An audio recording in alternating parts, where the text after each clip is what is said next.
During the dry season, the rivers shrank and food grew scarce. Competition surged. Baboons barked and chased them from fig trees. Elephants uprooted shrubs in their path. The Sahelanthropus learned to move at dawn and dusk, avoiding midday heat and nighttime predators. They adapted, they learned, they remembered which roots held water, which insects could be eaten, which trees bloomed after storms. Their knowledge was not shared through language, but through imitation and experience. The first classroom of Earth. A massive thunderstorm swept through the savannah one evening, lightning igniting dry grasslands in distant patches. The fire moved fast, a red serpent slithering across the horizon. The Sahelanthropus group watched from a hilltop, mesmerized. They did not yet understand fire, but they feared it. The way the wind shifted it, the way it devoured everything, but also how it left behind fresh shoots and fallen prey. There was danger? Yes, but also opportunity. Perhaps the duality of life and death, of loss and gain, began here, not in books, but in sparks dancing across blackened earth. Mothers buried their dead beneath leaves. They didn't stay long, but they lingered, watching, sniffing the air, moving slowly away. The loss of an infant was met with silence, not because they didn't feel, but because they felt in a language too old for words. Grief, in its earliest form, echoed among the trees. It was carried in bowed heads and quiet hands. By moonlight, they moved again, this time toward a marsh. The scent of blooming lilac and decaying reeds thickened the air.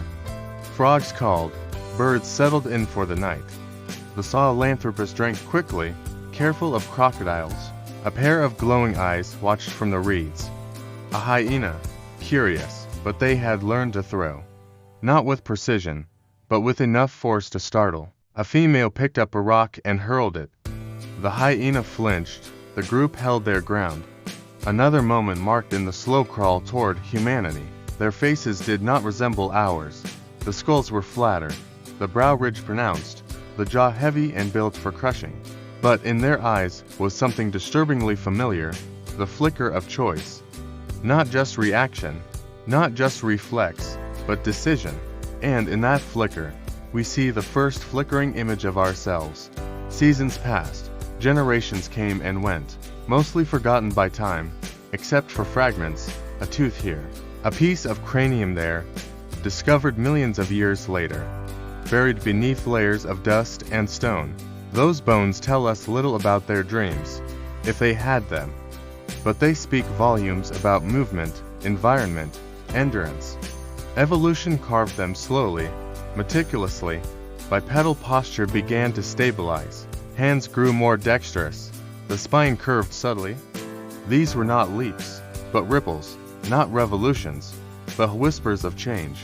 The sky over the Miocene savanna cracked open with the low rumble of distant thunder, its sound rolling across a dry and fractured landscape that bore little resemblance to the earth we know. The air was thick with dust, stirred by the footsteps of ancient beasts whose lineages are long extinct. Herds of extinct elephants, with tusks curved like crescent moons, ambled through thorny brush, while saber-toothed cats eyed the horizon, waiting for shadows to move wrong. In this world to 6.4 million years ago, there existed a fragile, upright creature. Not yet human, not yet fully ape. Sahelanthropus tchadensis, the one who came before the beginning. Short in stature and low in brain volume, the Sahelanthropus stood on the threshold of what would eventually become the human race. This was not a creature of language, of fire, or of tools forged by hand, but it was no ordinary primate either. It carried within its bony skull the earliest hints of something new, a reshaping of thought, a shift in gait, a gaze that lingered just a moment longer at the stars piercing the night sky. Somewhere between branches and grasslands, between knuckle-walking and bipedalism, this being existed, surviving not with weapons, but with vigilance, adaptation, and instinctive care. The Central African environment of that age was a vast transition zone, neither deep forest nor open plain, dotted with swampy lowlands, arid scrub, and river basins teeming with ancient life. This was a mosaic landscape, and in it, Sahelanthropus thrived. A female crouched near the roots of a massive fig tree, her long fingers plucking berries one by one. The tree offered shade, shelter, and safety, but above all, vantage. The horizon was always watched, eyes flicked toward movement, ears rotated to detect the rustle of brush or the sudden silence of birds. Survival was not granted. It was earned moment by moment, heartbeat by heartbeat. A crocodile's eyes broke the surface of a nearby stream, motionless as polished stones. The Sahelanthropus group, perhaps 6 or 7 individuals, knew the water was never safe. They drank from cupped hands, backs always turned toward the shore, watching for that single, terrible ripple that could turn life to death. Children were kept close. Infants clung to their mother's chest fur or rode on her back as she moved swiftly between trees. Play was rare. Laughter, non-existent. But in every action, there was a subtle thread of intelligence that separated these beings from those that came before. At dawn, they stirred as the first light burned the mist from the plains. Their bones ached from the cold, their stomachs begged for the day's first fruit. They followed familiar trails, not in herds like grazing antelope, but in shifting, cautious formations. They communicated through glances, postures, and brief grunts. There was no plan, only momentum. Forward, always forward, toward the next patch of fruiting trees, the next rise that might offer safety. On one such morning, a young male paused. A line of termites marched across a broken log. With deliberate patience, he picked up a narrow twig and inserted it into the tunnel. When he removed it, it was crawling with insects he ate. Was it instinct or something more? The beginnings of tool use. We may never know.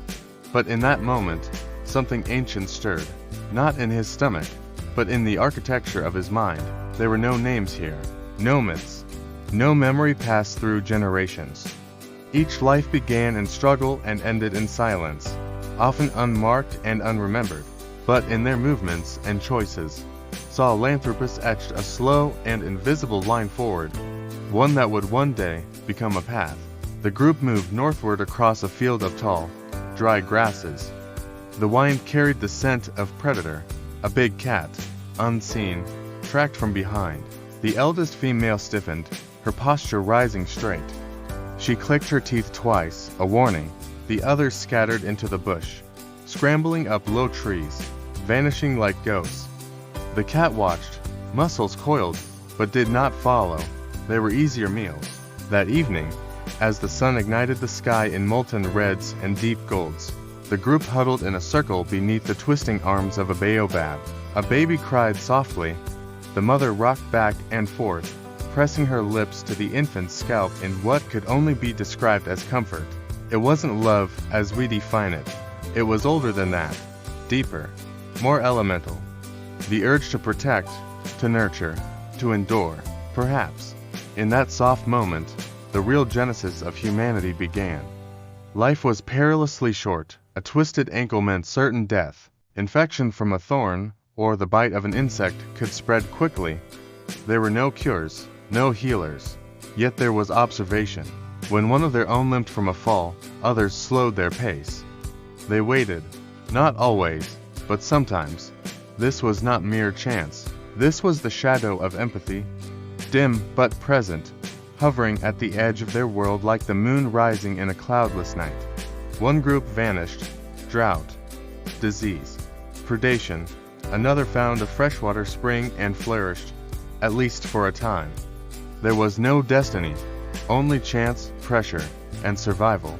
Yet somehow, among these fragile beings, a line persisted, a line that would lead, millions of years later, to firelight and painting, to cities and satellites, to us. And yet, we forget. We see ourselves as separate from this story, as if we were dropped into history fully formed. But this dry savanna filled with silence and sudden violence, this is our cradle. This is where breath began to take form, where the soul began its long, uncertain climb out of the mud. Today, you can hold a cast of a Sahelanthropus skull in your hand. It is heavy with time. It feels alien and intimate all at once. You are not looking at a monkey. You are not looking at a human. You are looking at a spark. The moment flint struck against instinct and lit the path forward, a path that would lead to philosophers and poets, to heartbreak and hope.